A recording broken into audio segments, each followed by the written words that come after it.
So welcome to Dr. Kab Society Mission. This is history. Of course, we'll be looking at history from the beginning of, the universe creation uh, down to the pre-colonial era, and then to colonial, and then independence, and then post-independence era. Now, what we're going to do is, though we are giving the narration, we'll be looking at the references and citations to support the history, so that you can also refer to some of these references to cross-check the facts. Okay, and I think that is how we should tell the story. Okay, so this particular narration narration will be we have the heading for this book. If you want to access it, we'll give you a copy of the book after this walk through the narration. The title is history with referencing stroke citations, and it is the pre-colonial, colonial, and then independence of Ghana. Right, so that is the title of this particular book. So history with referencing dash or slash citation, and then we have pre-colonial, colonial, and independence of Ghana. So let me just go through briefly. Like I said, we'll try as much as possible to start from the beginning of the universe, just to give us a broader view, and then narrow it down to when the present day Ghana people started migrating in, and then thereafter what happened and events to independence and so on till date. Right, so we'll first of all talk about when you talk about the pre-colonial era. So then we are looking at we are looking at the early human settlements, Stone Age. So we have the ancient Ghana Empire, which was 300 to 1100 CE. This had the present day Mauritania and Mali. Okay, so we'll talk about that later. Then Akan states also started migrating. It is presumed they have these states migrated from the Ghana Empire, of course, as the Ghana Empire transitioned into the Mali and then the Songhai Empire, sequentially. All right. So we'll look at that again, and then other ethnic groups like the Ewe, we have the Moli Dagbani, and then Ghana Adangbe. Of course, we'll talk about the citations here. So we have the archaeological journals, publications like the Journal of African History, Ghana Museum, and then Monuments Board. We have also historical works, okay, books from historians specializing in West African history, such as Ivor Wilkes, okay, whose book or whose narration is Asante in the 19th century. Of course, a bulk of Ghana's history will be linked to the Asante Empire and its events. So it will be it will play a major role in this narration. Now we also have oral tradition that we'll talk about, and then where we have conflicting evidence, we'll give the citation so that you can check for yourself. So we then move on to the colonial era. Okay, so arrival of the Europeans, the forts and castles building. Okay, the first arrival was in the 15th century. Okay, followed by that was by the Portuguese, followed by the Dutch, Danes, British in that sequence. The British colonization. So first starts with a protectorate, moves on to a colony, of course, and then subsequently the ASANTE also goes through the same process, protectorate to colony, of course, and concurrently with the northern the territory, and then finally with the Transvolta Togoland. Right, so we'll talk about that. That's the Gold Coast. So we have the colonial administration. So at each level, we'll be trying to look at how the three arms of government was of course administered. So we're looking at the executive, we're looking at the judiciary, we are looking at the legislative. Okay, you realize that along the line, the executive and then legislative may be put together, and then some kind of separation will also go on with some indirect rule through the chiefs. Okay, of course, this will be, we'll make mention of the various levels and then how they are integrated. well, we know for United Kingdom, dealing with the Queen as the main the sovereignty, okay, then this power transcends down through the governors who were administering the rule of the colonies in the West African sub-region. Right, so let's move on now. We'll talk about independence and beyond. So the path to independence in Nkrumah, featuring 6 March 1957, Nkrumah's rule. Of course, he was overthrown in a military coup in 1960. We'll look at the political instability during the era of J.J. Rawlings or Jerry John Rawlings, okay, the various attempted coups, and then the people who were involved, executions and all that. Return to democracy, 1990s, when we had our new constitution in 1982, and of course administered the next what do you call the next government, right? So citations, I've mentioned these citations also will appear here. Now let's get back to what we're talking about. We're talking about how the whole world or the universe came into existence. We would link this to science a little and then look, juxtapose it with the religious narration. Okay, so when you talk about science, science would always talk about the Big Bang theory, okay, which presumed at a point in time, okay, and that will tell you a lot of there are a lot of questions with respect to that at a point in time, which is the reference point, what was before that. So the Big Bang just assume that in the core we have a dense energy point, okay, infinitely hot and dense, okay, that's in a matter of seconds, okay, went into explosion, leading to productions of the subatomic particles and ultimately forming the atoms, okay, forming the atoms, especially from helium and then hydrogen and helium. Of course, these uniting to form ultimately ion, the most stable, and then downwards and all that. Okay, from atoms to molecules to forming micelles to forming something like a cell. And of course, this cell becoming life. So we have abiogenesis. Of course, that means we have formation of life from non-living things. Okay, so we'll talk about all that. So just a brief narration. So you can see cosmic inflation and all that. The universe experienced a period of cosmos where it grew exponentially. Alright, so helium, hydrogen, nuclear fusion, we talk about that. So the Earth and other solar systems about 4.6 billion years ago, okay. This solar system formed around that period. That's what we're saying, okay. It began as a massive cloud of gas and dust called the solar nebula, and so on and so forth. So we have the accretions, planetesimals, and all that. We have also the process known as the planetary differentiation was crucial in shaping the Earth as we know it today, right? So the references are there. The next one is of course God factor. So what answers what was before the Big Bang brings into the picture God factor, and of course the ordered nature of the universe would also question our emphasis on disorder creating ordered universe. Okay, so this leaves a lot of questions to be answered, and they are unanswered, right? So philosophically and then theologically, arguments for the essence of God predating creation, of course, is very important. And in that sense, we have prominent people like Thomas Aquinas, okay, who propose that since we will look at cause and effect, for every cause there should be for a particular effect there is a cause.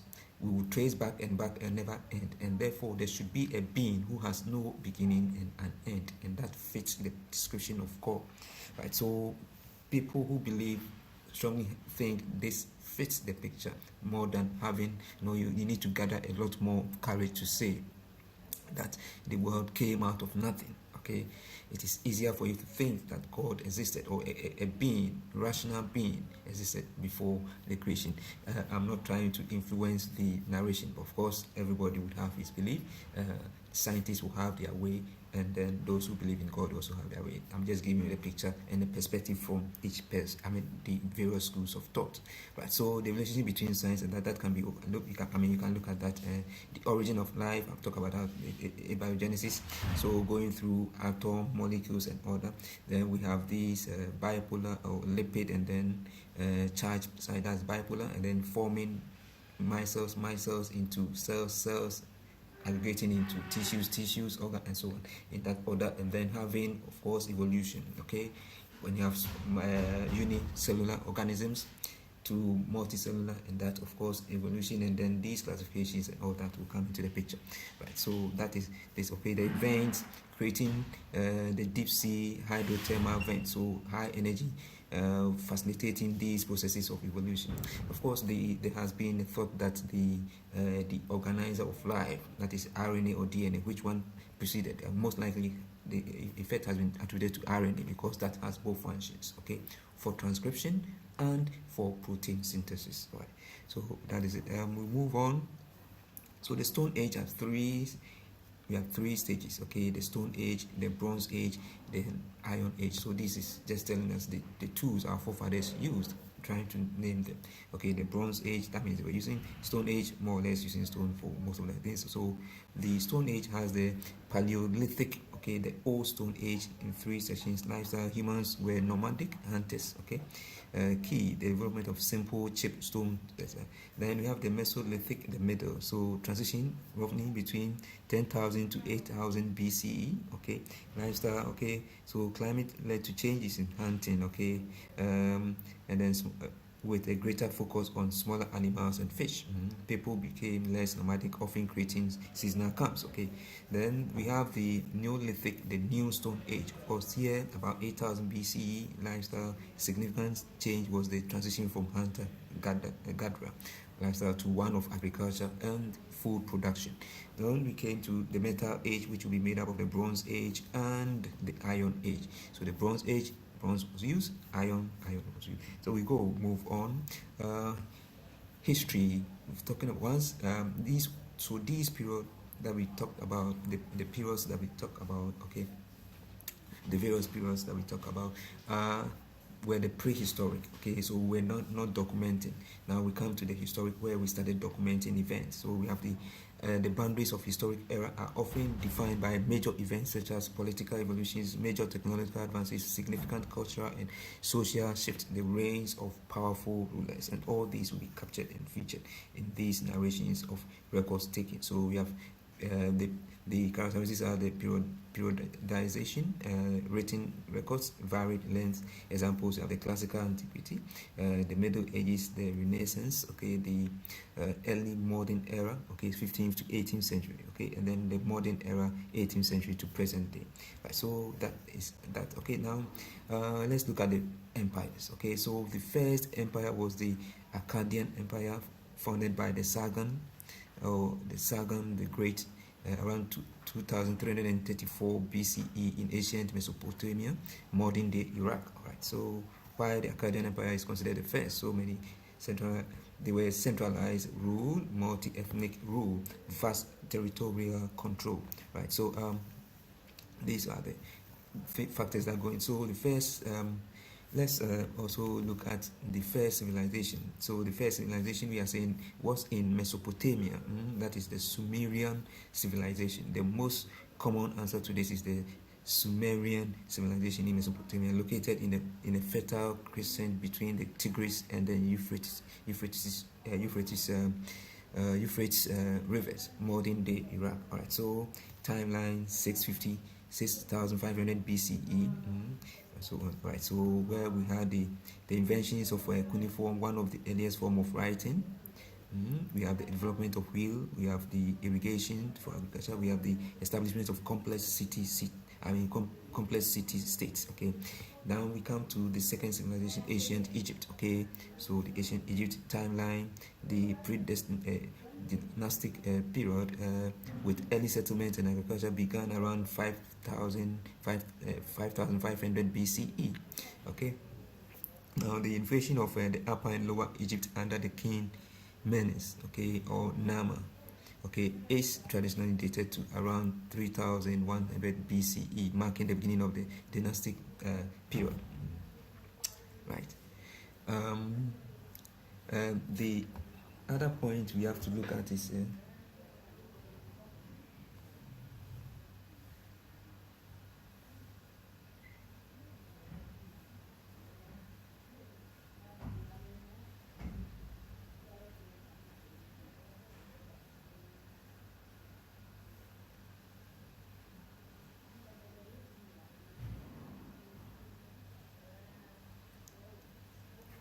right, so the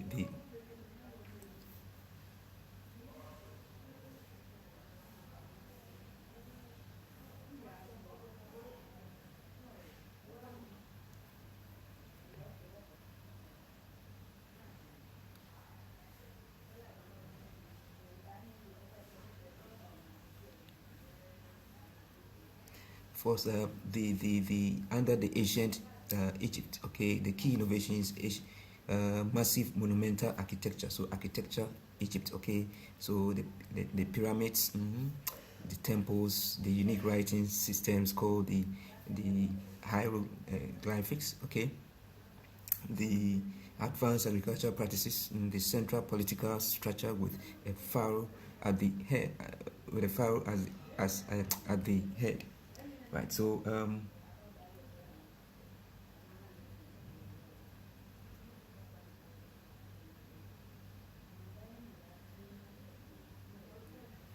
right. So that is it. Then let's see the next. So the pharaohs and so on, they were the heads of the political structure. Now we have the third civilization, that's the Indus Valley civilization. Of course, this is modern day Pakistan and India. The Indus Valley civilization was vast and highly organized. Okay, so 2600 and so on. We come to the Norte Chico civilization. You can check the date. Okay, this is in modern day Peru. Okay, now the concept of Greek Empire, yes, is questionable, right? So, but the Asian Greek wasn't unified country for most of its history. Instead, they had collection of independent states, city-states like the Athens, Sparta, and then Thebes. Okay, these cities often had their own unique forms of government, military, culture, and were frequently at war with each other. Okay, so however, I mean, there were two periods when the Greek Empire existed in a broader sense. Okay, so we have the Macedonian Empire, was created by the Philip II of Macedonia, Macedon, and then his son Alexander the Great. Okay, so the most significant Greek empire was this one, that is the Macedonian Empire. Although the Macedonians were initially seen as semi-barbaric by the Greeks to the south, Philip II united the Greek city-states under his rule through military conquest and then diplomacy in the 4th century BC. So after Philip's assassination, his son Alexander III, who would become known as the Great, took control. Right, so that's it. Now, Alexander conquests were also on a scale never seen before. From 334 BCE until his death in 323 BCE, he built an empire that stretched from the Greece all the way to the northeast India. He defeated the formidable Persian Empire and spread Greek culture, language, and ideas across the vast territories. Okay, so we also come to, so that's the same thing, the Hellenistic period. Okay, after Alexander's death, his generals, known as the Diadochi, okay, fought for control of his empire. Now they eventually divided it into several separate kingdoms, like the Ptolemaic kingdom in Egypt, and then the Seleucid Empire in the Middle East. Okay, the period of 323 BCE to 31 BCE is known as the Hellenistic period. Okay, a single unified Greek empire no longer existed. Greek culture influence, however, went on. Right.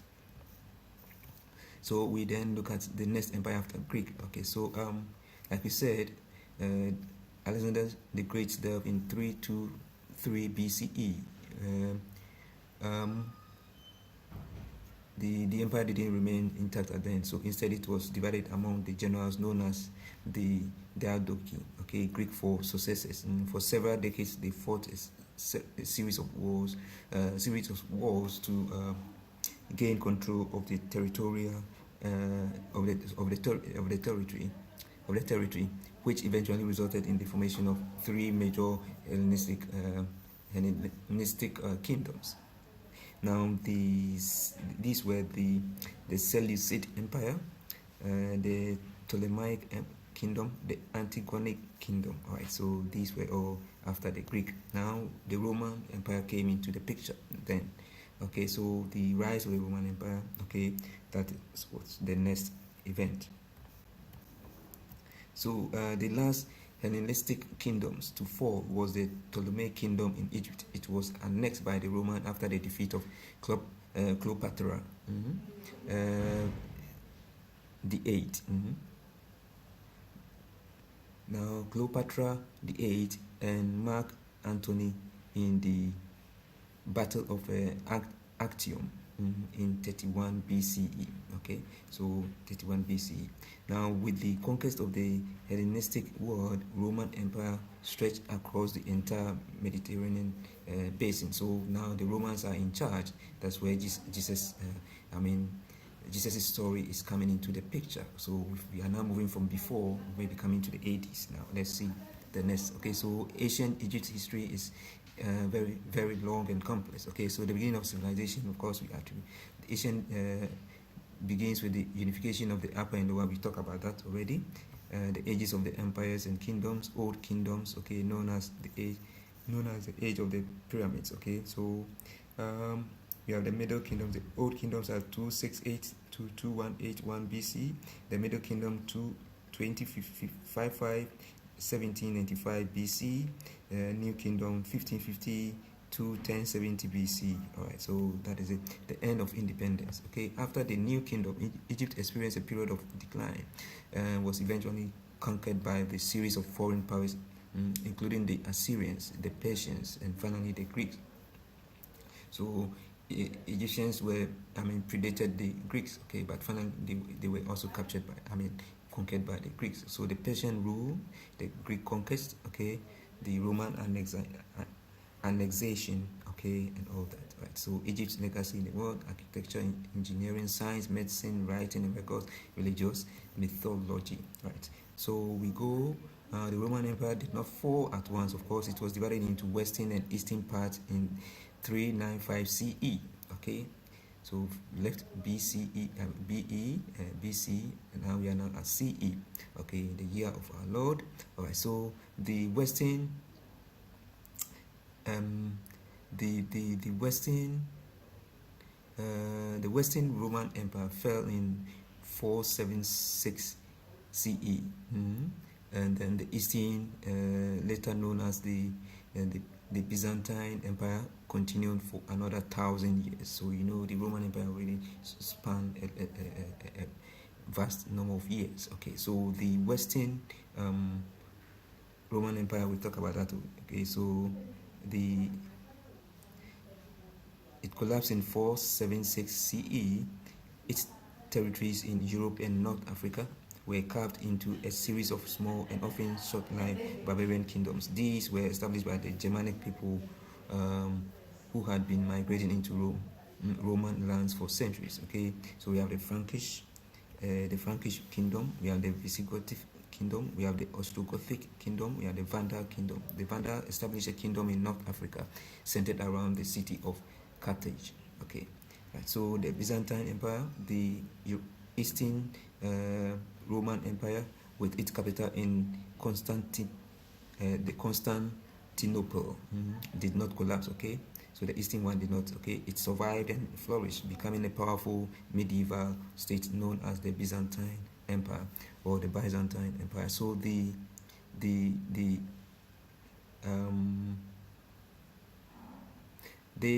Byzantines saw themselves as the rightful continuation of the Roman Empire, preserving the Roman laws, administration, tradition, though its culture became increasingly Greek. Right, of course, the blend of Greek and Roman.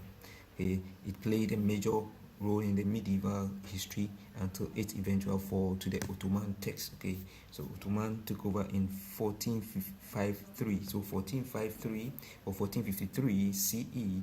Then we were approaching the times the European countries were advancing or getting close to the West African coast. So we'll be getting home to start Ghana's history, right? But the next empire after the Roman Empire, we have the Western Europe. Okay, after the Roman, we have the Western Europe. The Western Europe. Okay, we have the Frankish kingdom. We talk about that. That eventually evolved into the Carolingian Empire. The Eastern Europe. The Eastern Roman Empire continued as the Byzantine Empire for another 1,000 years. We talk about that. After that, we have the Mongol Empire. Okay, this in the 14th century was fractured into several successor states, including the Yuan dynasty. The Yuan dynasty in China, and then we have the Khanate in the Middle East, and then the Golden Horde in Russia. Okay, the Timurid Empire would later rise from the remnants of the Chagatai Khanate. Okay, so afterwards we had the Ottoman Empire related to Turkey. Then we have the British Empire, which ultimately now we have nations now independent, but many remain part of the Commonwealth of Nations, right? So some kind of level of still organization under the British Empire as the Commonwealth of Nations. We also come to understand in the history of Ghana, we'll talk about that. So sequential, okay, partial rule to independence, still partial rule, complete republic. Then you may have control over everything, but they may still be joined to the Commonwealth of Nations where there's some kind of coordination, right? So that is it. Now let's come to Ghana history.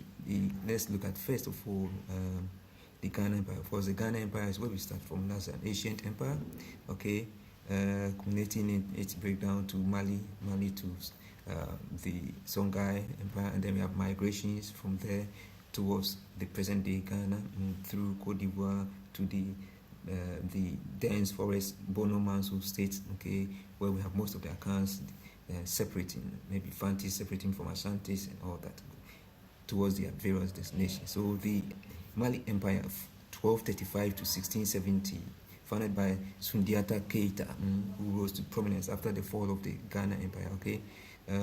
It was known for its immense wealth, especially under the rule of Mansa Musa. So Sundiata Keita founded it, and then under the rule of Mansa Musa, it made a lot of wealth. Okay, it was a major center for learning and trade like Timbuktu. Okay, that is the Timbuktu. Okay, now the Songhai Empire, taking advantage of the Mali Empire that was becoming weak from so many reasons. The Songhai Empire, led by rulers like the Soni Ali, they established a new empire that became one of the largest in African history. Okay, controlled much of the Western Sahel and was a major center for Islamic scholars and then commerce. Okay, remember the 600. After some centuries, of course, the Islamic religion also came up, so they were operating from the northern part of Africa, so they merged with these empires around the same period, getting to the 10th, 11th, 12th century, and that is why we have some of these rulers coexisting with the Islamic scholars, because they could write and document for them. Apart from the trade in salt and gold, that was also something that they needed to have as part of the empire. So the Ghana Empire, we've talked about it. The Ghana Empire was also known as the Ouagadougou Empire. Of course, emerged around 750 CE in the region of the modern-day southeastern Mauritania and western Mali. Okay, right. So it controlled. It was built on its control of the. Its power was built on the control of trans-Saharan trade routes. Okay, so gold was there, salt, and then other commodities. Right, so taxing and all those things were being done. And the empire's capital was the Kumbi Saleh, or Saleh. Was divided into two district parts. Okay, one for the king and his court, and then who followed the traditional beliefs, and then the other was for the Muslim merchant community, right? So, but down the way, the decline by 11th century, the 11th century, a process that was accelerated by the series of conflicts with the Almoravids, a strict Berber Islamic dynasty from the northern Africa. Okay, so they fell. Alright, so the origin of Islam, of course, we talked briefly about this. The origin of Islam was around the 7th century BCE in the Arabian Peninsula. Of course, Islam was revealed to the Holy Prophet, his name be blessed, the Prophet Muhammad in Mecca, beginning in 610 CE. So Prophet Muhammad, Holy Prophet Muhammad, he was the merchant from Mecca. At the age of 40, of course, he received divine revelations from God, Allah. Okay, and these were what were compiled into the Quran. Okay, so early spread, of course, Muhammad and his followers migrated to Medina in 622 CE. Remember where he was?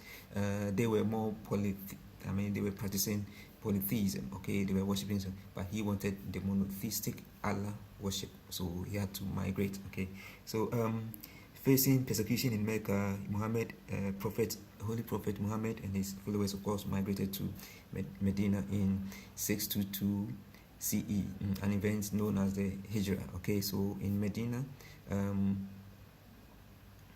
so from Mecca to Medina, noted, but Islam's first community was established by the time of the Prophet's death in 632 CE. Islam had united the Arabian Peninsula. Okay, so that was expansion. The rulers were the caliphates. Okay, we had a lot of conquest and trade under a series of caliphate of successes. Islam expanded eastward into the Persia, westward to North Africa, and into the Iberian Peninsula, modern day Spain and Portugal. Okay, right, so that is the expansion. The Muslim traders and scholars, Mali, Songhai, coexisting and all that, embraced all these things. Okay, so we look at the 5 daily prayers. We have the 5 of Fajr. Okay, there is the dawn prayer, have the Duha, the Asr, the Maghrib, then Aisha. So that is FDAMSMI. Is there a way to form an acronym from that? We can say, let's see,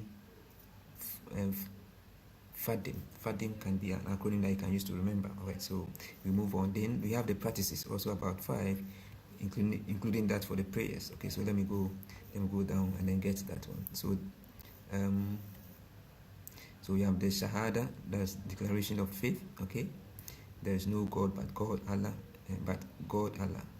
and then Holy Prophet Muhammad is the messenger of God. Okay, then the second one is the Salat, the prayer, the 5 daily prayers to talk about. Okay, then we have the Zakat, which is the charity, okay, giving to people. Okay, and then we have the Saum, which is fasting, SAWN.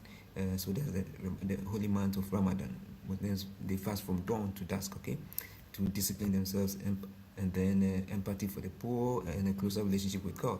Then we have Hajj, the pilgrimage. Okay, the pilgrimage. Okay, so that's it. Okay, so we come to Ghana. Then now let's see how the narration goes. The narration will go.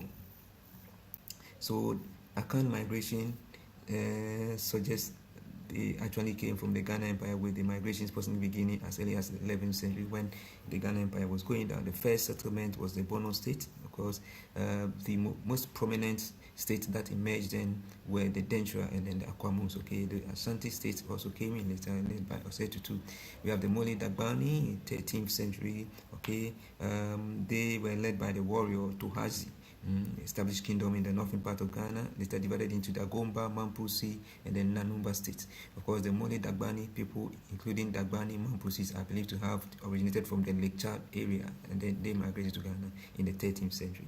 Now, the Adangbe migration, okay, that they also came from the Lake Chad area through Nigeria, Benin, reaching the present-day Ghana in 16th century. Their oral tradition, of course, says their leader was the King Ayikushi. Of course, there's a link, or the presumed they were from Israel, right? So Cush could be the name as we find in the Bible. Okay, so the Ghana people established the 6 independent coastal towns, including Accra. Then the Ewes, they also originated from the town Ketu in the modern day Benin, and later to a walled city called the Noche in Togo. Okay, they fled Noche in 17th century due to escape the tyranny of king named Togbi Agokoli.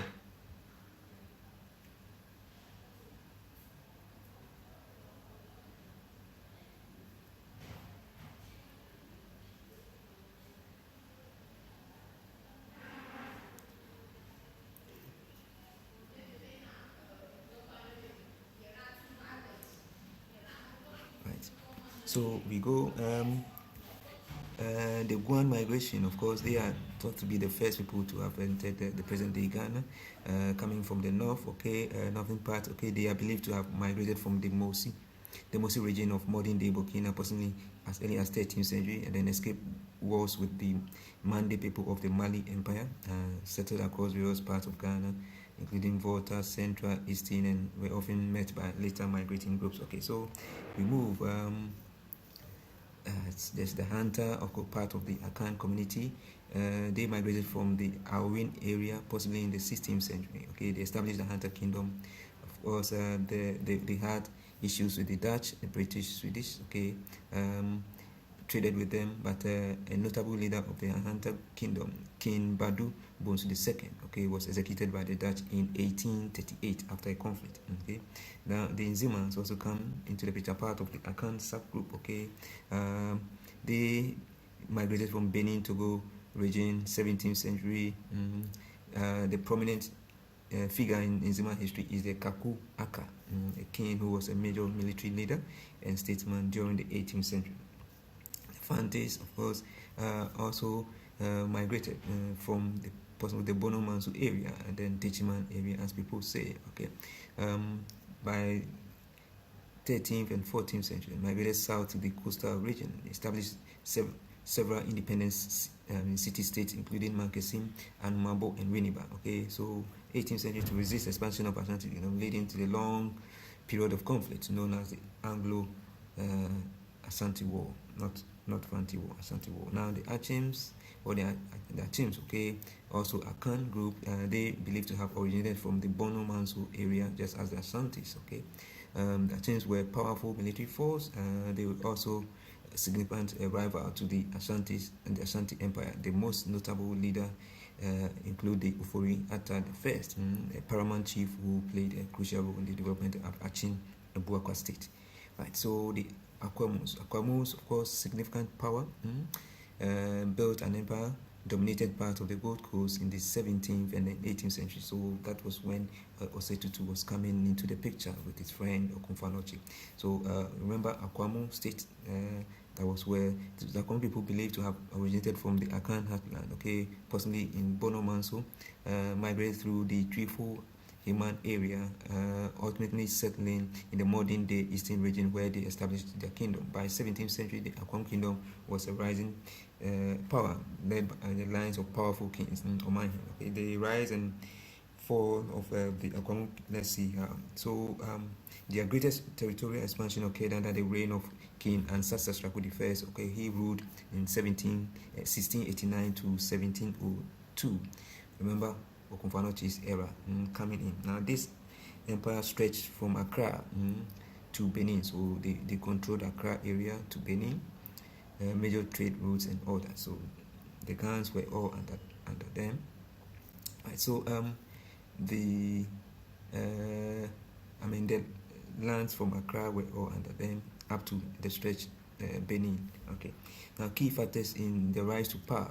Okay, control of trade, military powers, okay, tribute system. Now on the fall of the empire, okay, so the Fante, the Achem, and other Akan states supported the Europeans to rebel against the Akwamu rule, okay, because it was a major Akwamu empire dominance then, okay. But then Densha was on the other half, and they were down here. So the Akwamu people were defeated and forced to flee their capital in Sawam in 1730. So they resettled across the Volta River in what is now known as the Volta region, where they established the new state. Okay, so they have a nice legacy. They have some associated history with the Asantes. The Ghana Dangwe, of course, they originated. We talk about that, so I think I don't need to. But the journey was from Nigeria, Benin, possibly around 16th century. They believe to have originated from the location which is now Ife, a city in southwestern Nigeria. Okay, all right, so note that was what I wanted to. And then their leader, King Ayikush, we've talked about that. The Dangwe is also closely linked to the Gans. Okay, they celebrate the Homowo festival together. The Dangwes were, like we've already said. Now we get back to the history of Ghana.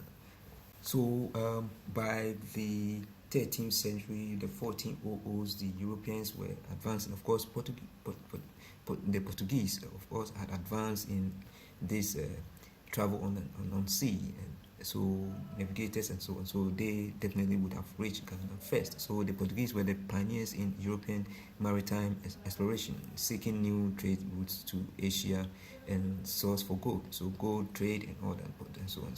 So by 1471, two Portuguese navigators, João de Santarém and then Pedro Escobar, okay,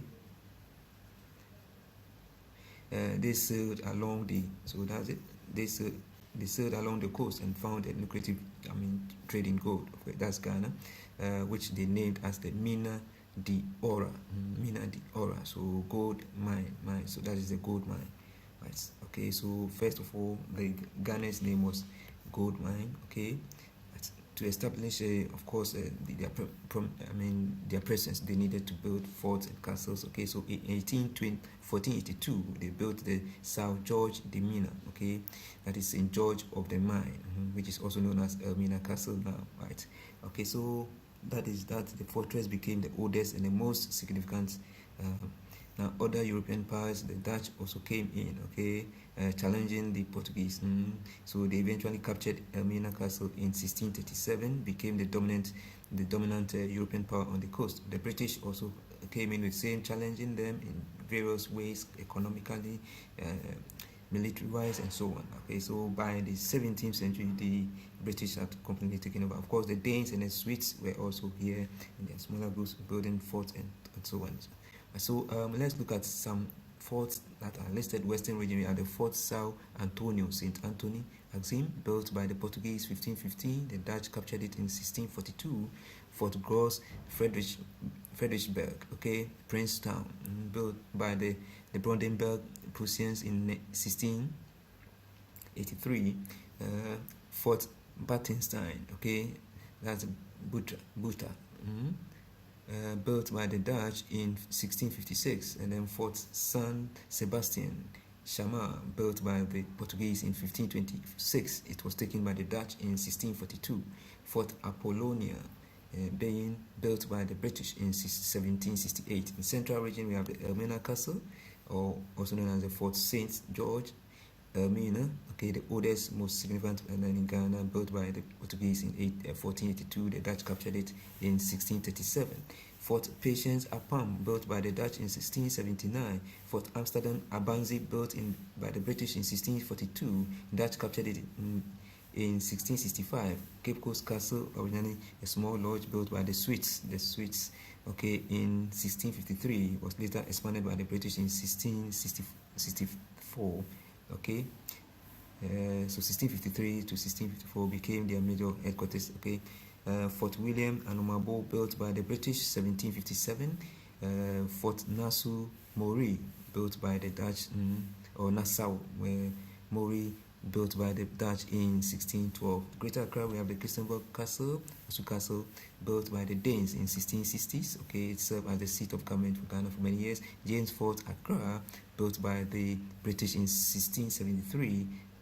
Asher Fort, built in Accra, built by the Dutch in 1649 as Fort Crèvecoeur.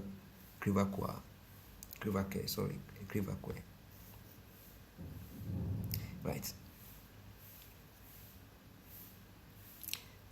In Volta region, we also have the Volta region. We have the Fort Prinsenstein, Kita, built by the Danes in 1784. So I think we've mentioned a lot of the forts.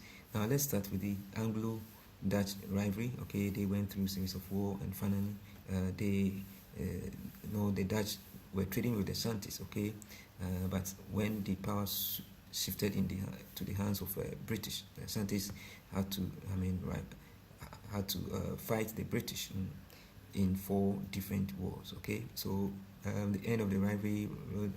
Okay, by 1872, the British and the Dutch, signed the Treaty of Sumatra, in which the Dutch agreed to cede their forts and possessions on the Gold Coast to the British. Okay, so there were no competitors. In 1874, the British declared the coastal territories the Gold Coast Crown Colony. Now, from protectorate to colony, because 1874 they have defeated Asante, so they have sealed. They now could control the Gold Coast, but at that point the Asante land was then a protectorate, and going through that. Okay, so origin. Okay, so let's talk about the history a bit. So the history of the Dutchess. Okay, they first settled at the Jukwa, and then later at Abankesiso. Okay, by 17th century, the Dutch kingdom had become a formidable force. Okay, so the rise. They had a lot of kings. Intim Jakari was the last one who was powerful and arrogant, of course, leading to the rebellion by the Asantes and his defeat and then execution in the Battle of Feyasi in 1701. The Asante Empire came into being. Now let's look at some of the rulers of the Denshot. We have the Momonufi. Mumunufi, that was 1620 to 1630, the first king of Densha. Okay, and then Buampunse, 1630 to 1695, in Tim Jakari, 1695 to 1701. Okay, now of course we talk about the Densha Asante War, which culminated in Battle of Feyasi. It was a war. One of the battles where they were defeated was the Battle of Feyasi. Okay, so the Densha Kingdom, unification of Asante under Osetutu the First, Ekwamu Kompanochi. So Osetutu was first sent to Densha, because they would demand that you bring a royal to hold, as a form of having somebody from the royal family, so that you will not be able to rebel and all that. Okay, so he was sent there, but unfortunately he impregnated the sister of the king then, and then he had to run. I think there he might have met his friend. They ran into Akwemu and then becoming friends, learning how to fashion out war at Akwemu. Of course, when the bad news reached him that his uncle Obriyogwa had been killed by the Doma people. So he returned and of course avenged the death of his uncle by defeating the Domas. Okay, right, so that narration will come up again. So after Osetutu came Upukurwa the first.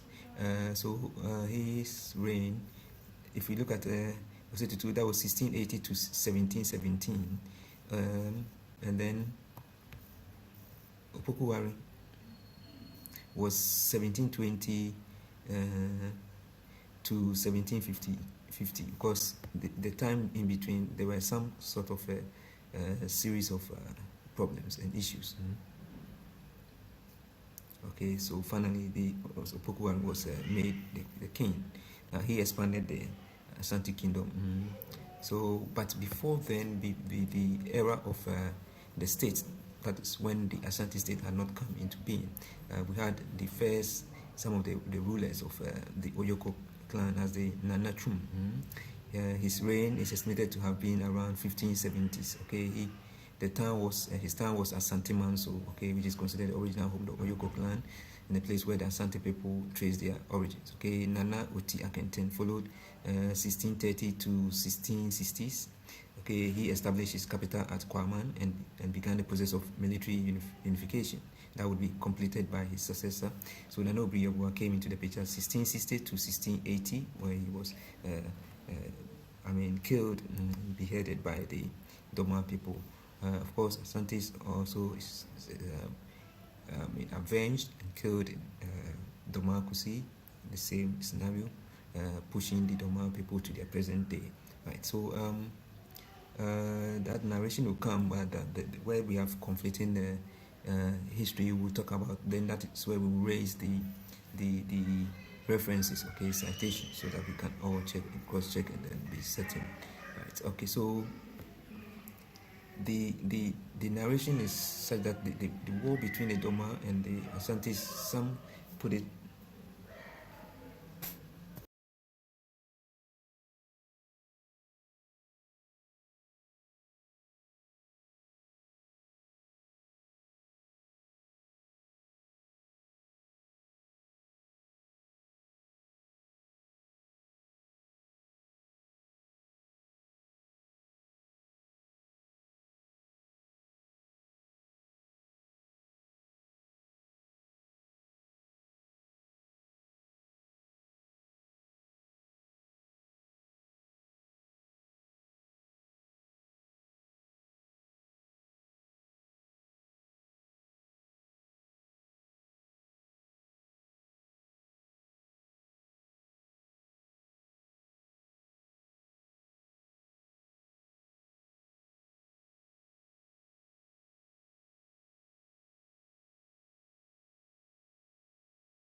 Right, so that's the narration. So the war is sited more close to the present day Doma area, and then close to, but near Doma town of Sunyani. Okay, but some also say at that point the Domas were in around Kumasi area, specifically the war took place around the Suntresu area.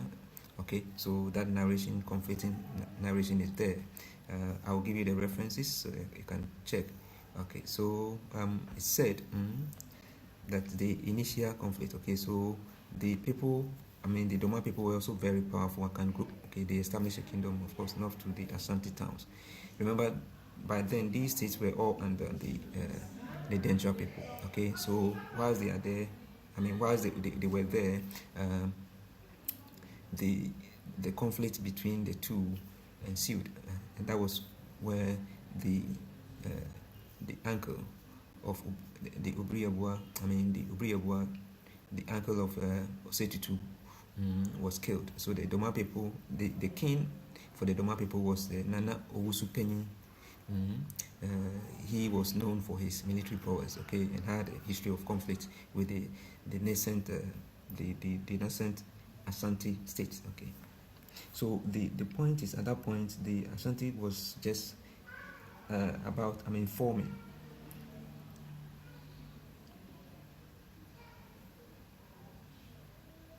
Was about forming. So in its nascent form, or the young form state, the Doma people, or let's say it was more or less a fight between the Kwamai and the Doma people, and he was beheaded. Remember, there was the Domas were then pursued, and then they have to move, and that was what led to their movement from, evidenced by their movement from Simtresu to their present day. I'll also give the other narration. Some also say the fight actually took place in approximately 1680 during a battle near the Doma town of Sunyani, and that was where the incident of where the king Obriyabua was killed. Okay, right. But what happened afterwards when he was killed? The news, of course, reached Osetitu whilst he was at Akwamu. Therefore, he had to come back. In fact, a message was sent to him, and he came down. He was made a king. So his first, his first encounter, or his first, war was with the Domas. Okay, so that was the first engagement with a nearby state. Okay, so, and in that war they defeated the Doma people, And it's also told there was the king called Domakusi who was also killed as a form of avenging his uncle's death, right? So, but of course, the narrations that we have given, ultimately, the Doma people were defeated. They were also made part of the Asante kingdom, right? Or Asante Empire. Now, beyond that, you should remember we said the Denchers were ruling, and therefore, I mean, we're ruling the two states, okay? And at that point, the king was Intim Jakari, and he was seen to be very arrogant to the Asantes. Of course, he demanded, I mean, the sort of things he was demanding from the Asantes was quite huge. So, in order to be able to deal with this issue, once, I mean, to deal with the dangerous, he, together with his new friend, Okonfanochi, after what is known to have happened at, I mean, a desecrated place in Kumasi, the golden stool was conjured from the sky, and that landed on the laps of the king that was Osetutu. That was a signal that he was supposed to lead the states that had come together at that time. Okay, so after that was done, with the defeat of the Domas, the next stage was to, of course, to be able to, I mean, be able to defeat the Dangers, okay, to have their freedom. And that was when the first encounter between major encounter between the Asantes and the Danger happened. Now, so that is what we put it. We'll make it the Danger Asante War. But the battle, which is part of the war, which actually led to the final defeat of the Dangerous, happened at Feyasi. And let's get to the date, okay, and then the references. So the references are here. I've already given you some references, but these are the references. We have works, Ivor, Asante, in the 19th century. You can look at that. Edu Boahin, also in Tropics in West African history. You can also look at Mark Kasky, okay, TC, State and Society in Pre-Colonial Asante, okay, Cambridge University Press, 1995. All these are references you can check the facts from, okay. So ultimately, let's go back to where we have the war between the Dangerous and the Asantes, right? So trying to get a date. Is that date? All right. Okay. Okay. Let me just mention that before we go. Let me just mention some. So we have some known kings of Doma, which is important. I think we have to mention some for the record's sake. We have Nana Ajimambedu the First. Okay, he ruled from 1970 to 1999. Take notice of this. This can also appear in some of the quizzes that we'll be organizing. So just take. Then we have Nana Ajimambedu, the current chief.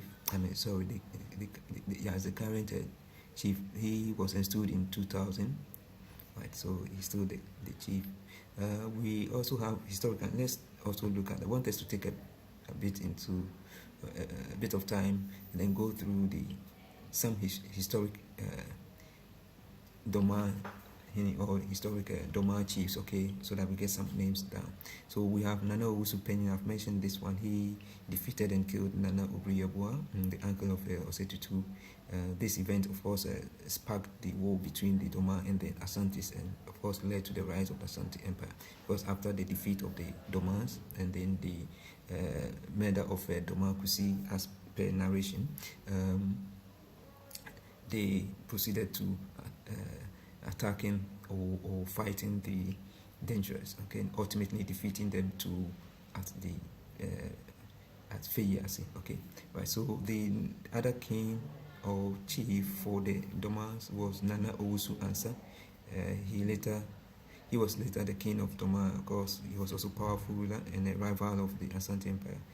His reign also marked conflicts with the Asante, particularly over the control of trade routes. Okay, so all these states were fighting for the routes and other things so that they could control the trade between the coast and then the hinterland. Right. So I think the next thing I will look at, if we look at all this historical context of 32 as all right. So we talk about that. The reason he was indeed sent as a hostage to the court of Denchuahine. The Denchuahine and his of course his subsequent flight to Akwamu was as described that he impregnated the sister of the Denchuahine at that time. Okay, so Okonfanochi's influence, of course, he met him and then he was his spiritual guide at Akwamu. Of course, some also say they first met at Denchua, and then when he was running away, the two of them, I mean, they also, I mean, they either they ran together or for reasons not known to this narration, they happened to meet again at Akwamu, where they re-established their friendship, and then through the royalty of the Akwamu people, training of Osetutu with assistance from the spiritual, spiritual friend Okonfanochi, he was able to return to Kumasi. He was able to return to Kumasi after he was told that the father, the uncle had been murdered. Right. So I think we have to. I want to get a date for the Feyasi battle, so because that is also a prominent question that can feature in some of the questions that I'll be asking.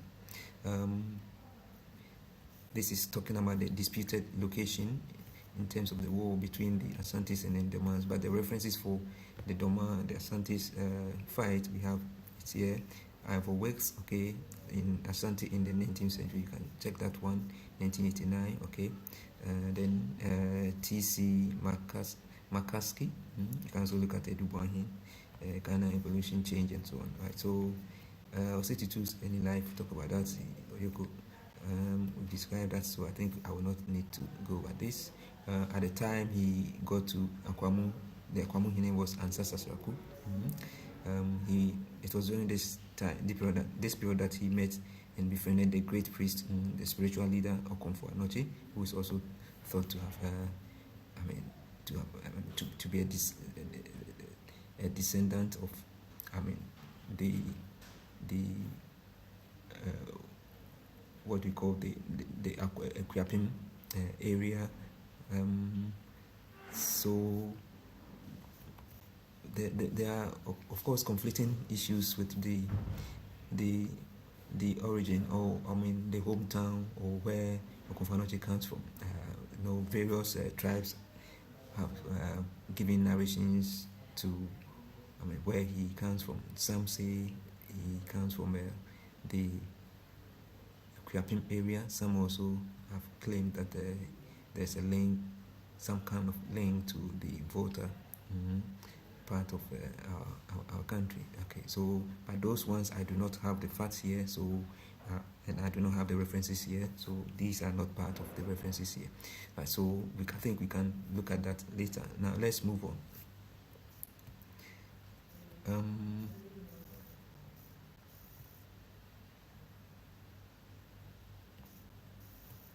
The unification of Asante. Alright, so we talk about this too, or going to talk about that. Now the war with Denchua. Yes, so that's it. So the Battle of Feyasi was in 1701. Okay, so remember getting to the latter part of 1600s, that was when Osei came to the picture. So 1701, the Battle of Feyasi was fought. The Asantes were victors in that war. Right. So after Osei came Opokuwari, who also expanded the territory. Okay. There were wars that he fought. Asante Achim War.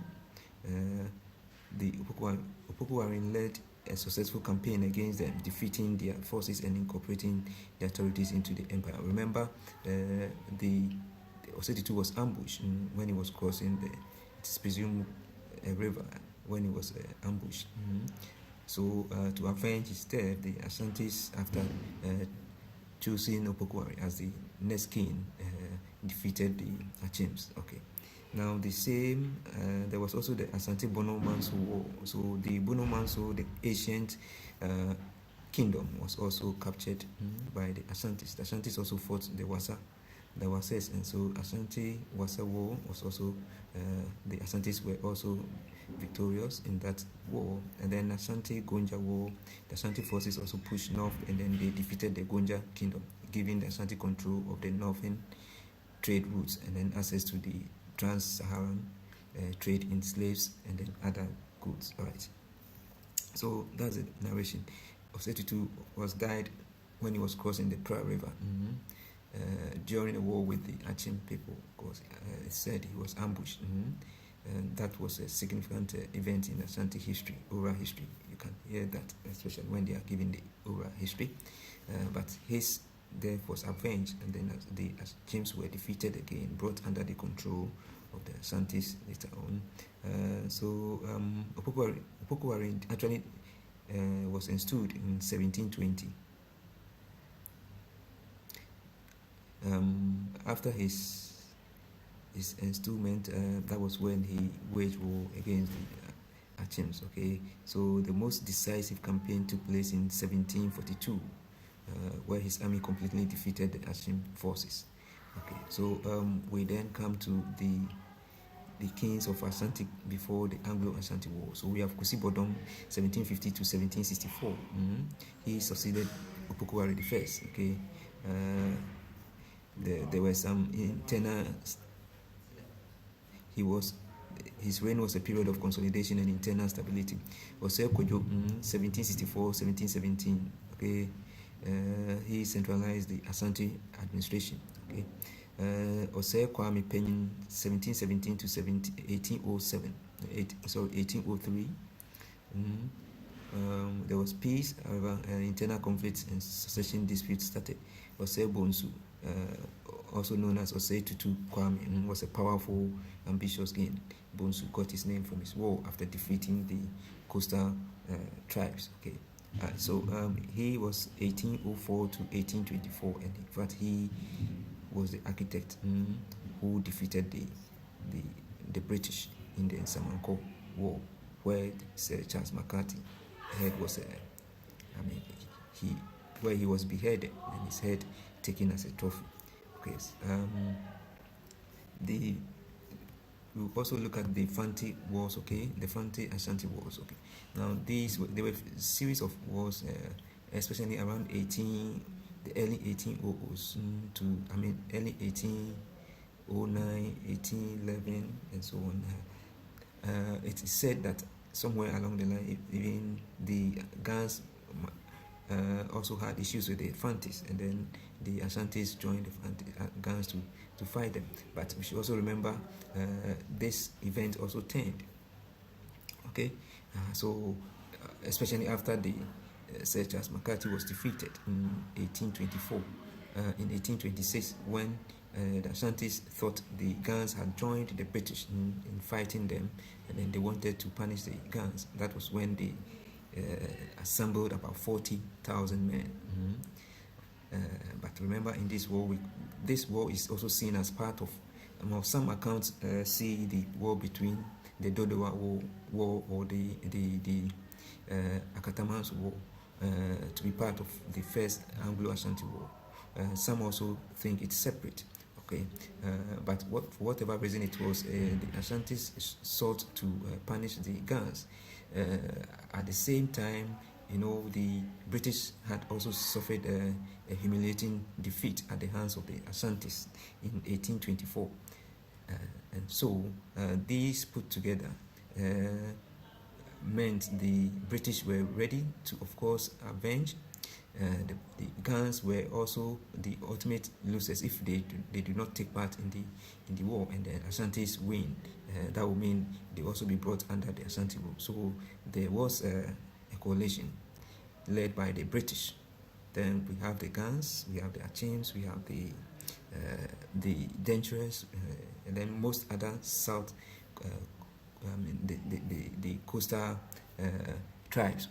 Of course, we shouldn't. Once we mention Ghana, we are also talking about the Adangris. Okay, all these people joined, and of course, the Kuyapim people also joined. So the Asantes were up to face these tribes, about more than 5 tribes led by the British. That would talk about that narration. I think that narration, and then the bits and pieces of the citations or the references will be attached at that point, so that if you want to look for references, you can look at those ones for your references. Okay, so let's look at the first one. I've already mentioned the Asante War, the early about 2-3 force infractions, but ultimately the Fantes were defeated in these wars. But the Fantes also had a kind of opposition, the guerrilla tactics, that of course also sought to inflict some injuries or some attacks on the Asantes, right? So let's go on. I think the next narration we'll be getting to the first Anglo-Asante War. That is where I want us to take the narration to, and then we'll build upon that till we get to the colonial era and then independence. Right. So the first Anglo-Asante War took place 1824. This was during the reign of Asante Osebonsu. Of course, he had earlier on conquered the Fantes and the Gans. That is by the early 19th century. The Asante Empire, under the leadership of Asante Osebonsu, had conquered the Fante and the Gan people, and then most other tribes along the coast. In fact, the Asante suzerainty could be felt along the entire coast around this time. So they conquered the Fantes and the Gan people and established a strong presence on the coast. This brought them into direct conflict with the British, who had established forts and influence in the area, and the same area. So ultimately, the British would then have to face the Asantes. Of course, the British thought they had superior weapons, led by Sir Charles McCarthy. But the antecedent to the dispute was over a man the Asantes claimed was a thief. And that person had, which led to an exchange of insults and then a refusal by the British to hand over the person. So when they refused, that was when the war broke up. Okay, so the war culminated in the infamous Battle of Insamanko on 21st January 1824.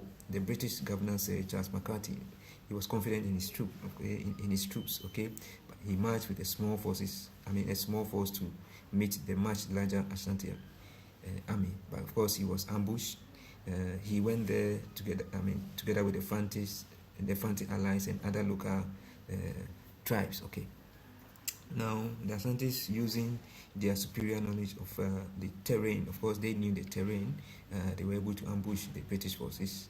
They killed Sir Charles McCarthy, and then his army was routed. Okay, they were defeated completely. Now, the Asantes took his head as trophy, a major blow and a significant humiliation for the British Empire.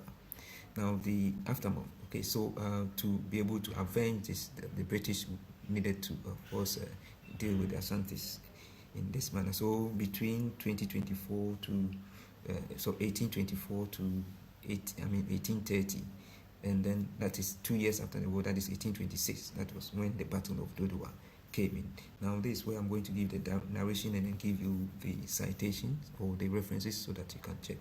So the war was as a result of escalating tensions between the Asante Empire and then the British over trade. So basically, this war, the Dodowa, was an appendage of what had happened earlier on the 1824 war. Okay.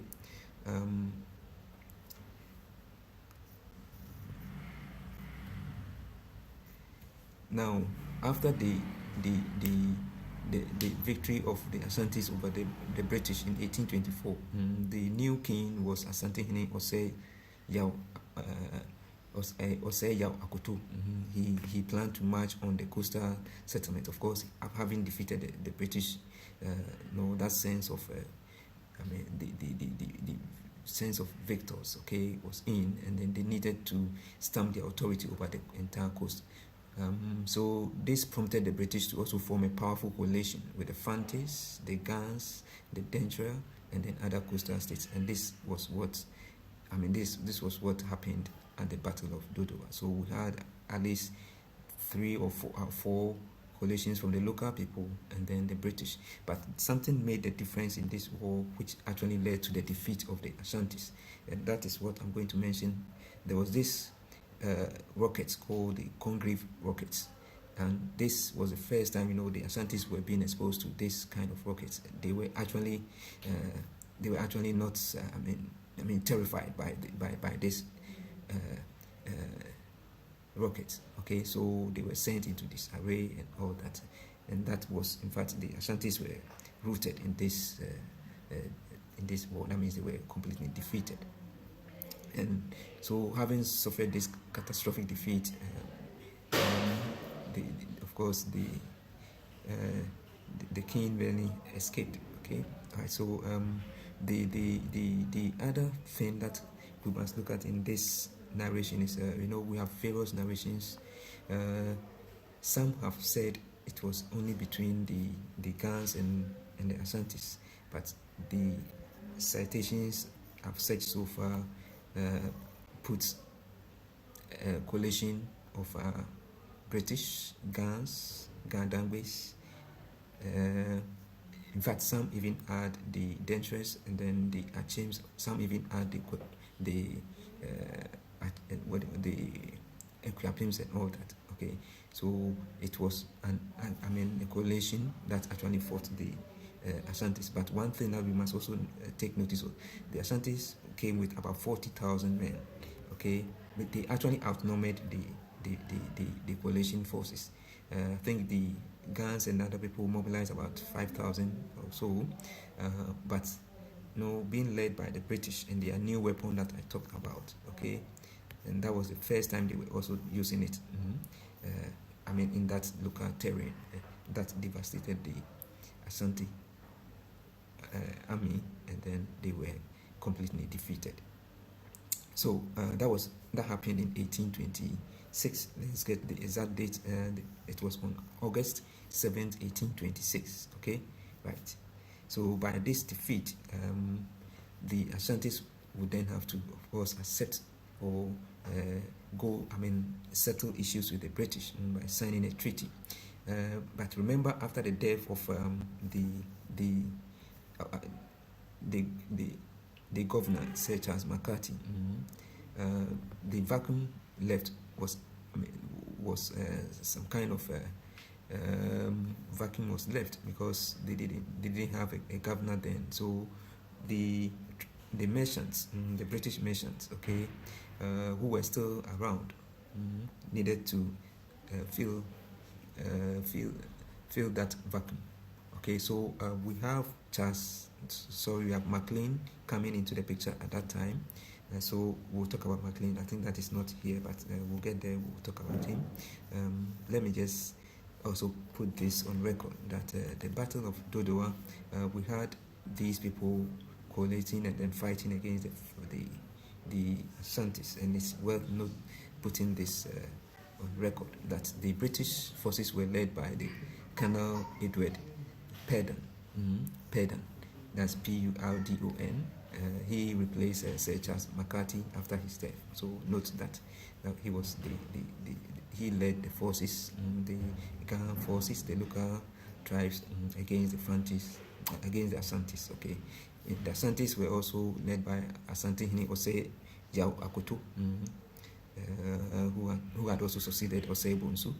And then the local allies, we also have a strong female prominence, whose name we have to mention, and I think people are not mentioning this name. It's worth mentioning his name, and she would need some recognition, and that was Nana Efia Dokua, the female ruler of Achim Abuakwa.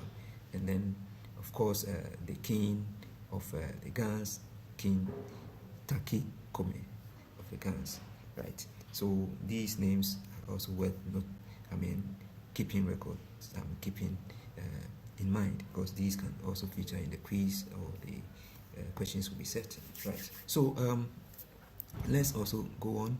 So we've mentioned these names already, so I don't need to mention them again. Let's go, right? Now, the references for We have the colonial officers records. Is there? You can check, say Charles McCarthy, the colonial office in London, the European diaries and journals. Okay, so this one. So an example is the diary of Captain Ricketts. Okay, so these ones you can get the narration of, especially the Dodo War. Okay, the oral traditions of the Asantes. You can also look at that. That of the Gans too. You can look at that. Then we have the secondary sources. We have works, Avo, Asante in the 19th century. Okay, you can also look at Dubois. You can also look at Edgarton, Robert B, the fall of the Ashanti Empire. Okay, so all these ones you can get. And then you have Finn, John K, Asante and its neighbors. Okay, Longman, 1971. All these you can look at. So it's this work is particularly useful for understanding the relationship and conflict between Asante and other local groups such as the Fanti and the Gan, which were central to the Anglo-Asante Wars. Right. So the post-Nsamanko crisis. Okay. Right. So a committee was set up, the Committee of Nations, that after the British had been defeated, they needed to occupy that space. Okay. So Maclean's governance in 1831. Okay. Maclean was appointed. The Committee of Nations appointed Maclean as the president of the Council of Nations and commander of the troops. Okay. So he was an unusual choice, but of course he lived up to his. He managed the situation very well, and there was some sort of calm and then peace from 1830 through to 1844. By 1844, the British themselves felt they had to, of course, make it more organized and more official. So they had to bring in governors. So in 1844, the bond of 1844 was signed. Of course, converting the protectorate into converting the local people into a protectorate. Okay, and that was marking the end of Maclean's unique period of governance. All right, so let's see governance. The governance from 1844 to the Third Anglo-Asante War. Commander Henry Worsley Hills, 1843 to 1845. Okay. He was the governor of the Gold Coast after Maclean informal rule. Now we have James Lely, 1845, 1846. William Winnett, 1846, 1849, and 1850. James Bannerman, 1850, 1851. Okay, he, in fact, is worth mentioning here. He was the first person of African descent to act as a governor of the Gold Coast. Okay, he was born in Cape Coast to a British father and a Fanti mother. Now, Stephen John Hill, 1851 to 1854. Sir Benjamin Chile Campbell Pine, that is 1857, 1858. Sir Richard Pine, 1862, 1865. So the governors leading up to the Fourth Anglo-Ashanti War, we have Colonel Garnet Worsley Circles. He was a very prominent commander, and then he engaged Ashantis in what we call the Third Anglo-Ashanti War, and what is also known as the Segranti War. Okay, where the Ashantis were defeated, and that was what also converted the Gold Coast into a crown colony. Of course, because they are taking over the Ashantis, they could now pronounce it as a colony. Right. So, Sir George Strachan, 1874 to 1876, he was the governor then. Now, the Second Ashanti War was 1863 to 1864. This was a stalemate, of course, and it was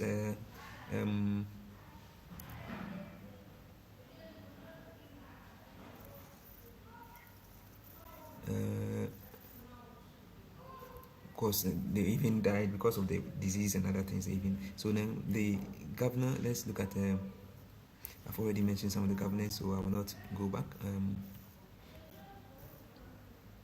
Now, let's look at the Third Anglo-Ashanti War, 1873-1874. The governor, Garnet Worsley, okay, march on Kumasi, okay, winning the key battles at Amoafo and then Odeshu. The Ashantis fought bravely, but of course, they were no match for the British superior firepower and organization.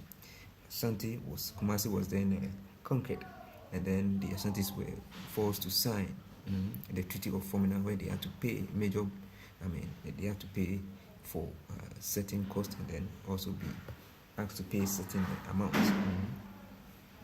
All right, so let's go. Now there was a fugitive who actually sparked a minor conflict in the middle 1990s. He was the Kwesi Jana. So now we are talking about the second Asante, the second Asante, Anglo-Asante War. So 1863, a large Asante army crossed the Pra River in pursuit of him, that is Kwesi Jana. Kwesi Jana, he has sought refuge in Asante, the Asante territory. So in the British territory, and the Asante's actions were seen as a violation of the border, because the border was then at the Pra. Okay, right. So, and that was what led to the stalemate. Okay, although there was incursions, the fight, okay, at the end nobody won. Right. So, the fugitive was Kwesi Jana. We have to take notice of that. Okay, so let's go. The Asante during the Anglo-Asante War, the third one was Kofi Kakari. The Asante Hini was Kofi Kakari. Okay. Now, of course, the British wanted to deal with the Asantes once and for all, and also to be able to have all the lands from beyond Asante under their control against the British and then the Germans who could take advantage and rather conquer the Asantes and take over these the areas under the control of the Asantes. So they had to attack Asante. There were so many reasons. Okay. Now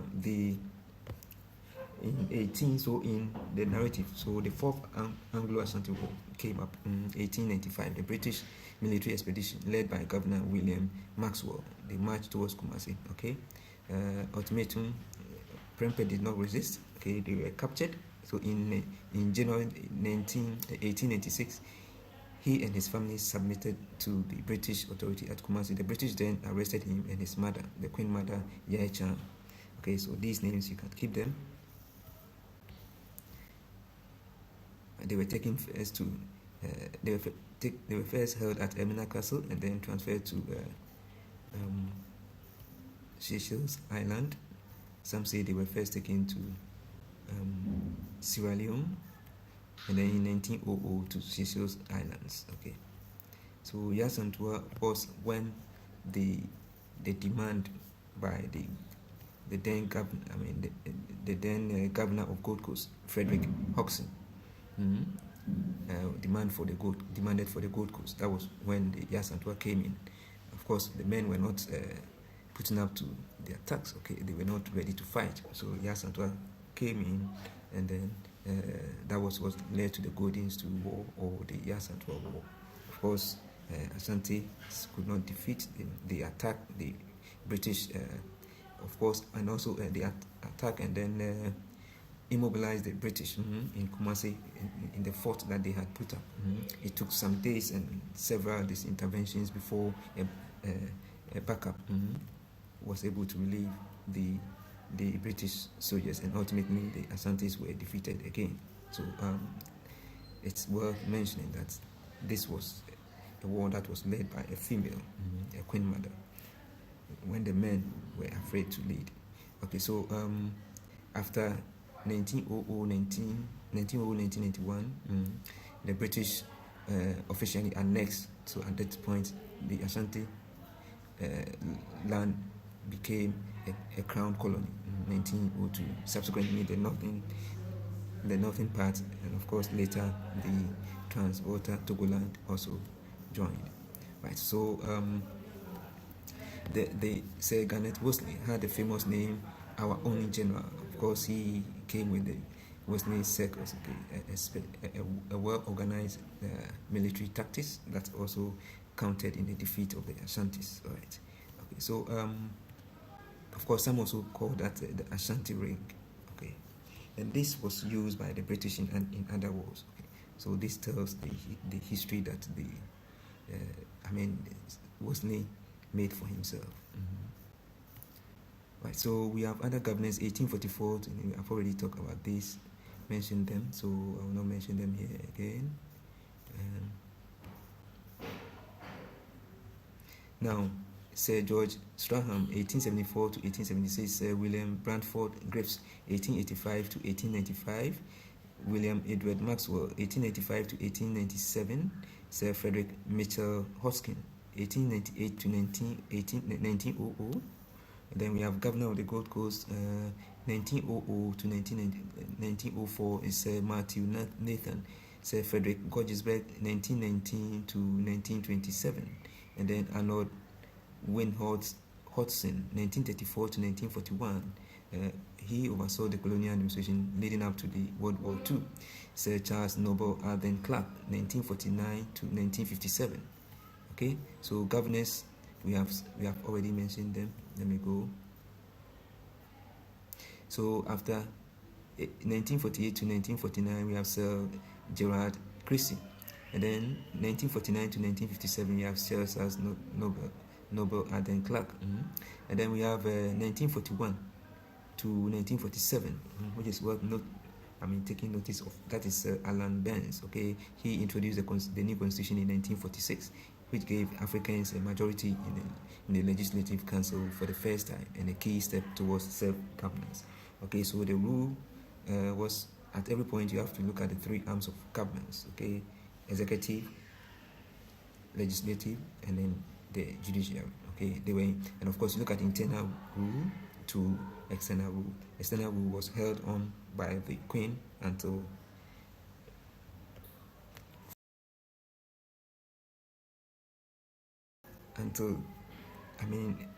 independence, and then until the republic, we became a republic. Okay, so right, so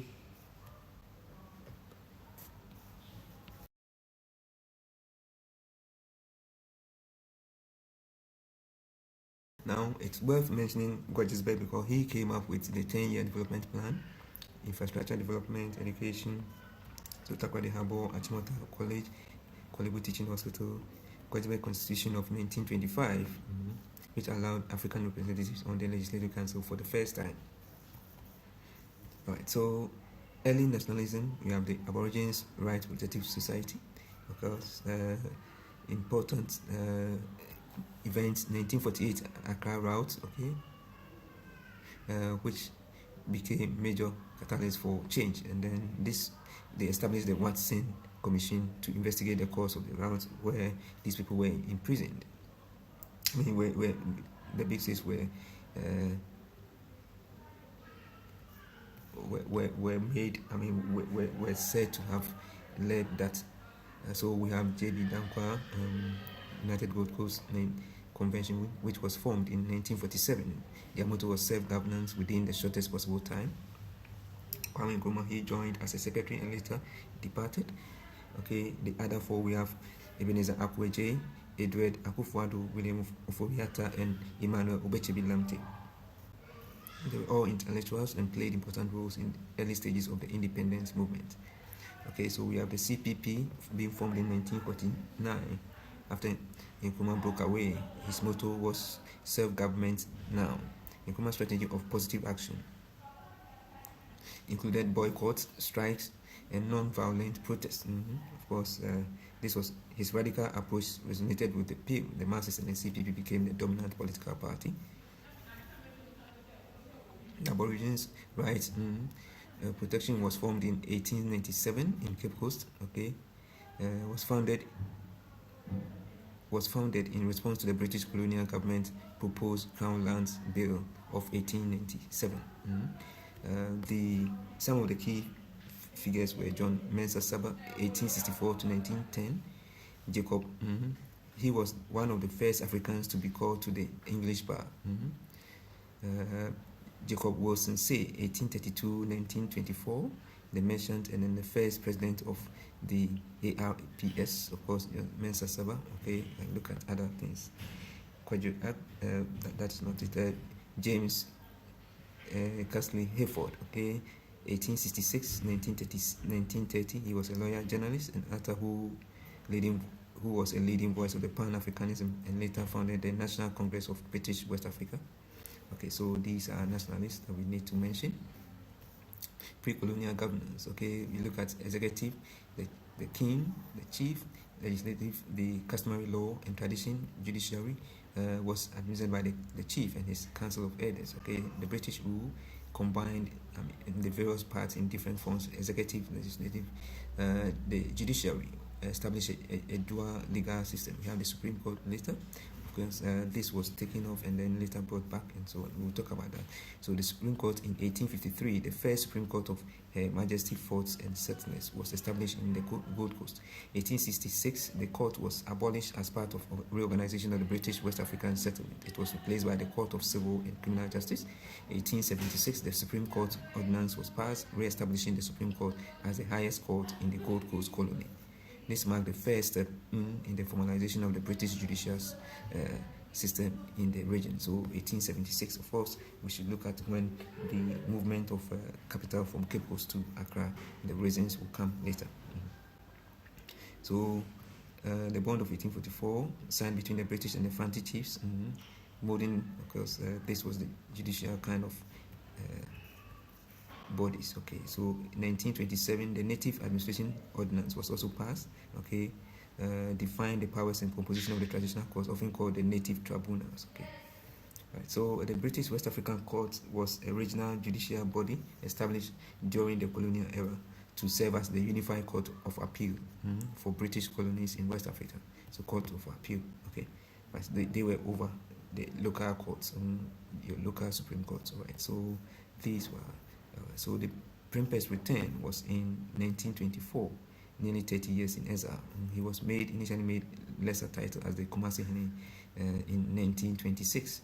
Okay, but when he died, when he passed on, then Prempeh II was elevated to the Asante Hene, and the Asante Confederacy was officially reinstated in 1935.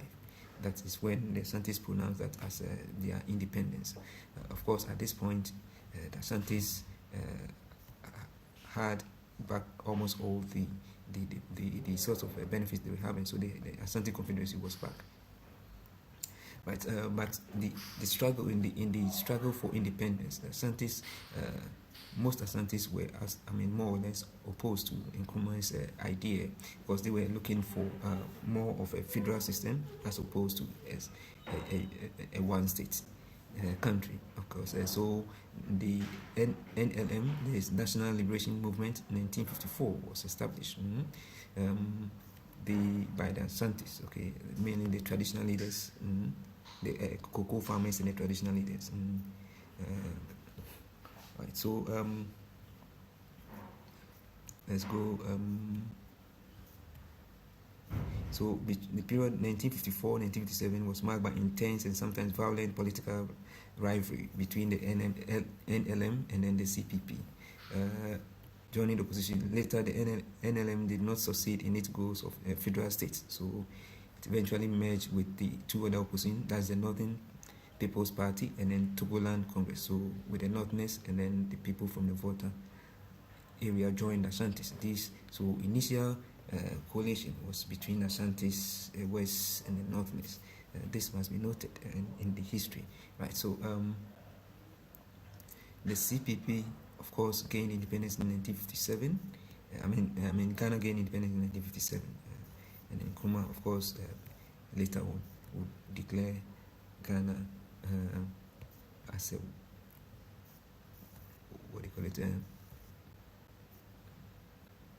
as a republic country in 1960. Okay, we'll talk about that. Let me just first look at the few events. Okay, we talk about the 1948 Accra route. Okay, we'll not unify this in Nkrumah. We'll talk about that. The final push for independence, March 6, 1957. That was when we had the final push. Okay, so of course the 1948, we need to look at some ex-servicemen who were not given the pensions and jobs, and the jobs they were promised. So that led to the route. Okay, of course, let's see what happened. There was I want to mention the commander who actually ordered for them to be shot, because that one may also come. Let's go, I think it's down, we'll get the name. So the three who were So this happened.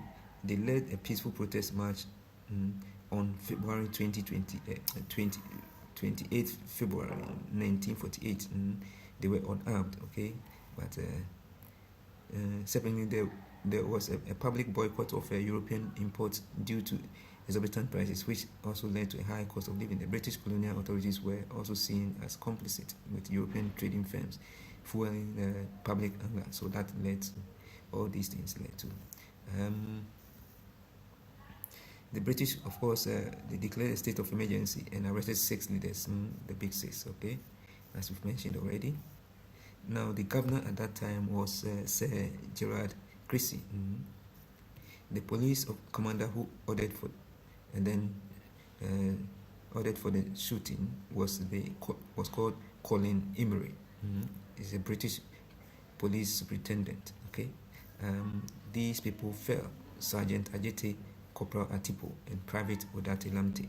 Right. Now, constitutions so far, we have the 1960 Constitution, the first Republic one, 1969 Constitution second, 1979 Constitution third, and then we have 1992 Constitution fourth. All right. Elections were also held. Okay. And the first major election was 1951, which brought Nkrumah to power. Ghana had a period of one-party rule and then a series of military governments that suspended constitutional rule and elections. We've talked about the 3 arms of government.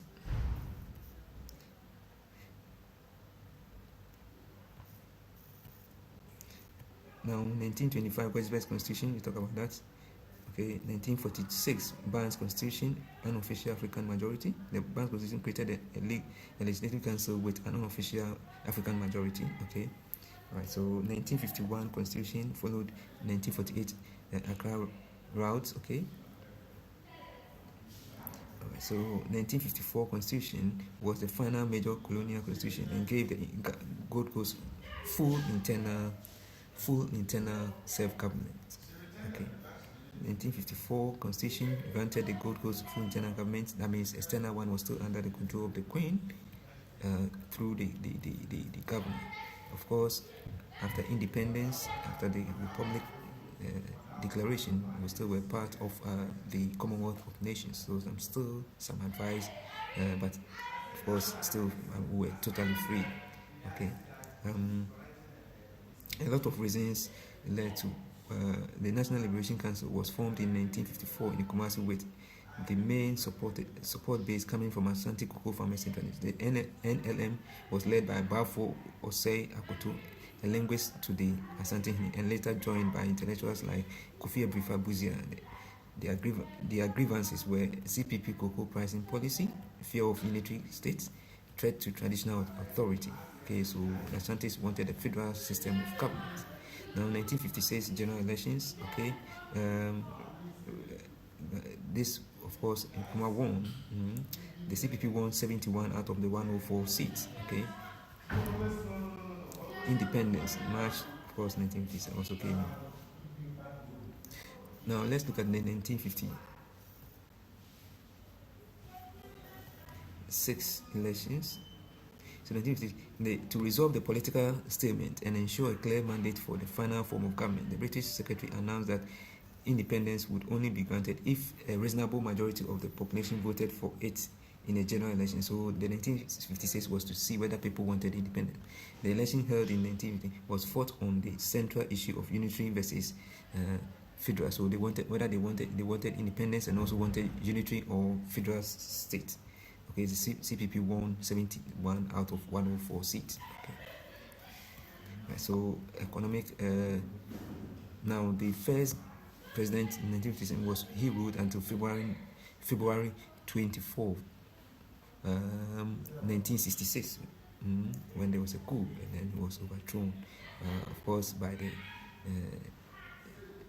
Kotoka and then Afrifa. Alright, so but there are a few points worth mentioning. Of course, to consolidate his power, Nkrumah also adopted increasingly authoritarian measures. In 1958, he passed the Preventive Detention Act, which allowed for the imprisonment of political opponents without trial. In 1964, through a referendum, he officially made Ghana a one-party state. Of course, this led to Now there were assassination attempts. The Kulungugu bombing on August 1st, 1962 was one where a schoolgirl, a schoolgirl was killed.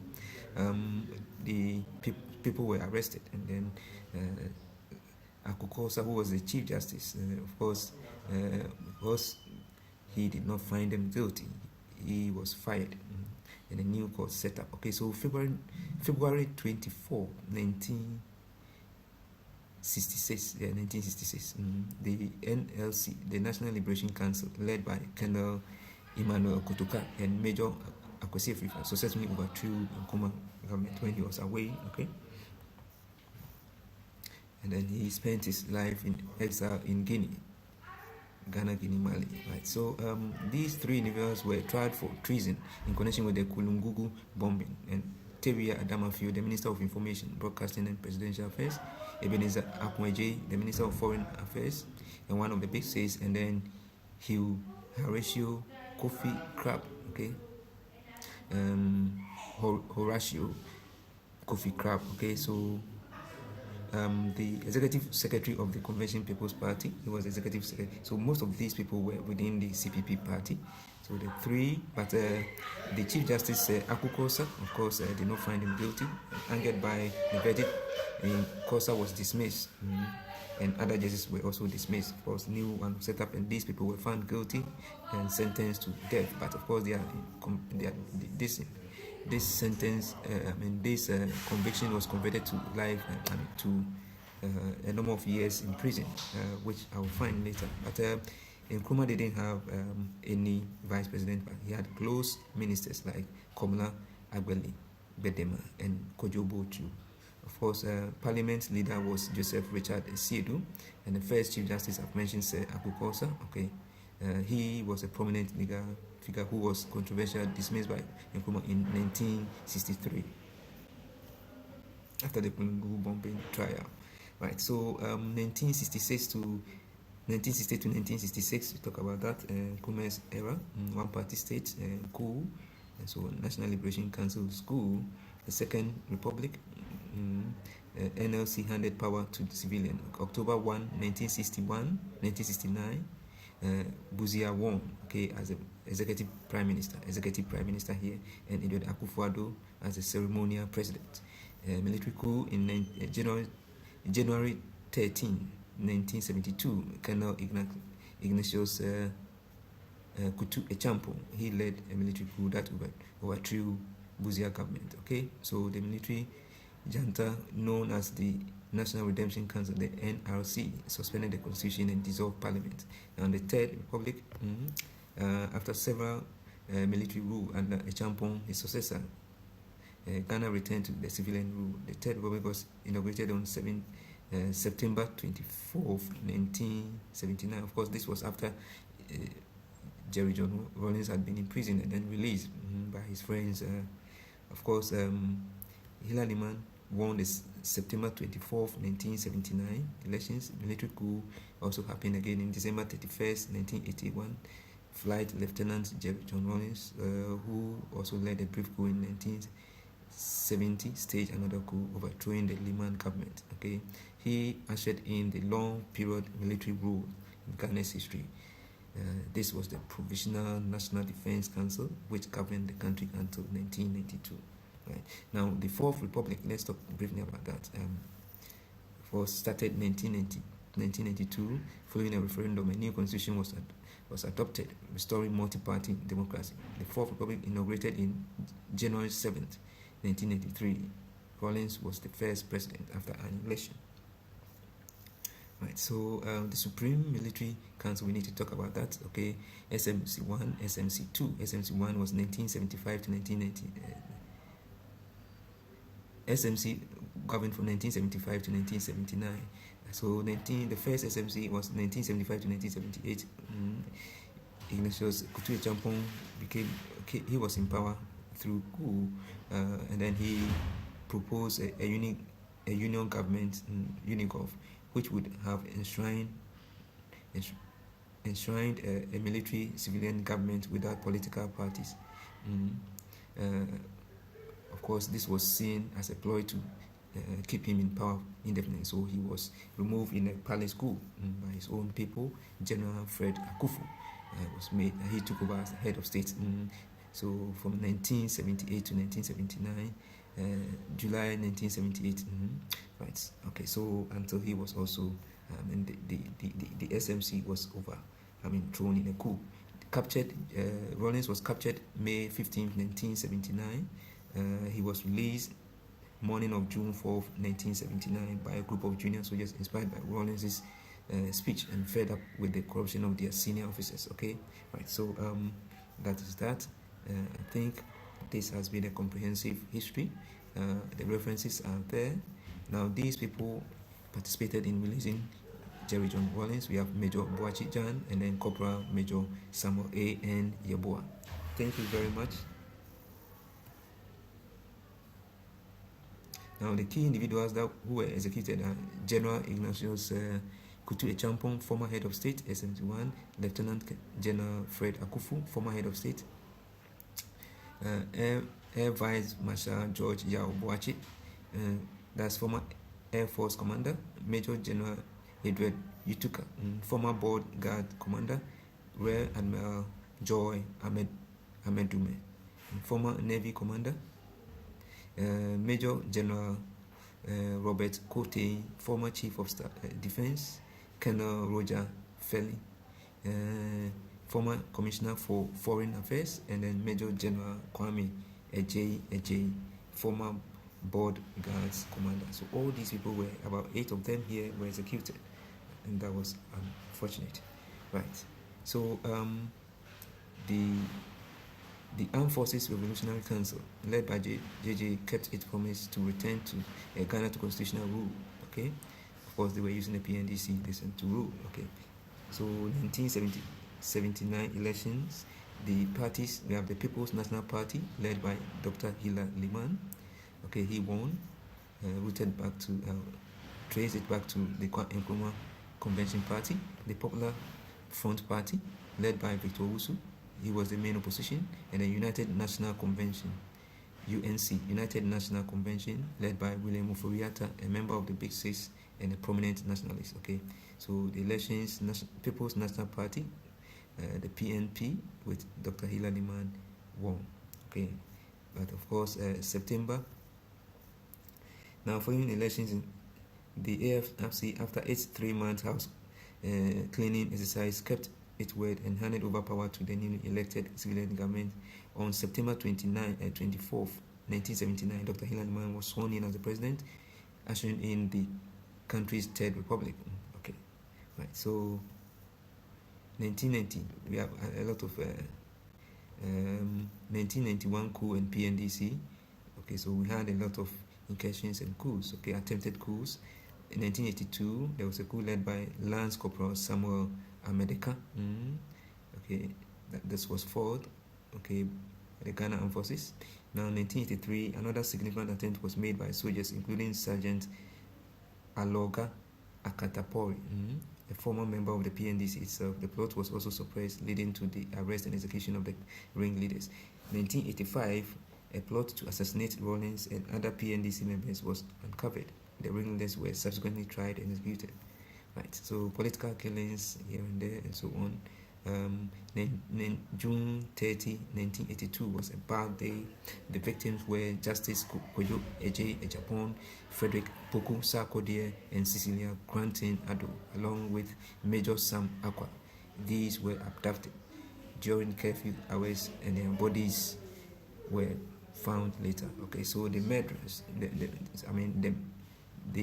this of course was condemned, leading to the immense public pressure on the PNDC to bring these people to justice. Those who did it to justice. So Rawlings established a special investigation board, the SIB, to investigate the killings. The SIB findings pointed to a conspiracy involving some PNDC officials, including Joachim Amate Kwe. The accused were tried, convicted, with some being executed by the firing squad. The murders